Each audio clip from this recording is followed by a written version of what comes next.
Hi everyone, চলো আজ আমি তোমাদের সাথে আমার একটা এক্সপিরিয়েন্স শেয়ার করি। বাড়ির বাইরে আসার পর যেই জায়গাটা আমি সর্বত্র সব জায়গায় পেয়েছি সেটা হচ্ছে ইসকন মন্দির।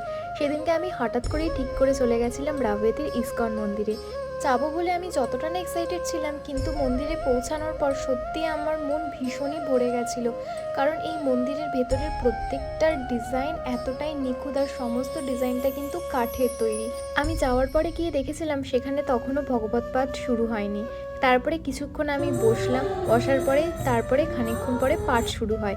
তারপরে মন্দির প্রদক্ষিণ করে নেওয়ার পর শুরু হয়ে যায় সন্ধে আরতি। আর তোমাদেরকে আমি নতুন করে কী বা বলবো সন্ধে আরতির কথা। সেই দৃশ্য দেখতে সত্যি আমার ভীষণই ভালো লাগে। আমি ততবারই এখানে মন্ত্রমুগ্ধ হয়ে বসে থাকি। আর সেদিনকে আমার উপরি পাওনা ছিল প্রসাদ, তো সেটা খেয়ে আমি তারপরে খানিকক্ষণ এখানকার যেই দোকানগুলো রয়েছে সেগুলোতে ঘুরলাম। আর হ্যাঁ, রাফেতের এই মন্দিরের বাইরে কিন্তু গোবিন্দ দাসও রয়েছে, যেখান থেকে তোমরা